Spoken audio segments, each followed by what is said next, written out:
This is Tim Bryce with my column entitled February, Busy Holiday Month. Even as a child, I always had a fondness for the month of February. It always seemed like the quirkiest month of the year. Maybe it's because it is the shortest month, or perhaps the first R in February is commonly pronounced silently. While 7 other months have an extra day, 31 in total, February was somehow shortchanged by 2. Then there's the matter of leap year, which occurs every 4 years, whereby February picks up a day, yet it is still less than all the other months. Imagine if your birthday was on February 29th. Does this mean you only celebrate it every 4 years? One benefit would be your age would only be a quarter of what it is now, which would make me a teenager. Other than the peculiarities of the calendar, February has some interesting days to celebrate. First, we have Groundhog Day. This was my first indication that adults were truly mad.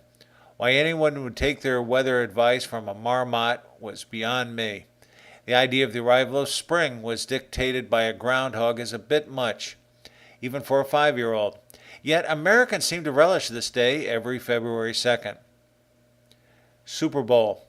For years, the Super Bowl was played early in January, shortly after all the college bowl games. Thanks to greedy owners, though, the NFL championship kept getting pushed back until it finally settled on the first Sunday in February. This was probably done to give the players a couple of weeks of rest until the next season begins. As an aside, I'm old enough to remember the first Super Bowl in 1967 between Green Bay and Kansas City.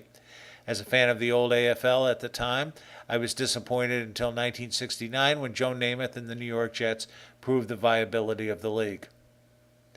Next, we have Valentine's Day. This, too, was an odd holiday for youngsters to learn. I can remember dutifully making Valentine cards in elementary school and having to exchange them with the girls in the class. I prayed they wouldn't get the wrong idea. After all, they had cooties.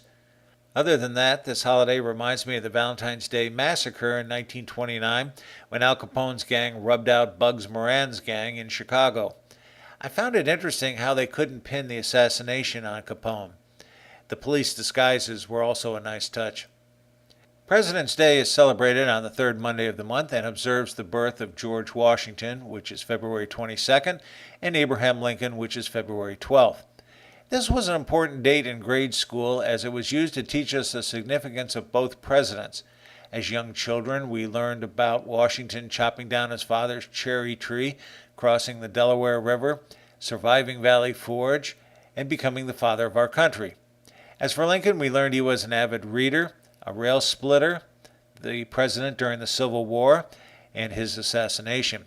We also learned the importance of his Gettysburg Address. Some of these lessons may seem rather shallow, but we probably learn more about these men than most of the kids in high school today. Historians today question the cherry tree story, but it served as an effective lesson in morality. For a short month, we sure stay busy. In addition to the days listed herein, I have family members with birthdays, and my wife and I celebrate our wedding anniversary. I only wish I'd been smart enough to have been married on the 29th. I would then have to wait until next year to celebrate it. You know, leap year. Friends, keep the faith. This is Tim Bryce of Palm Harbor, Florida. Follow me on the internet at timbryce.com.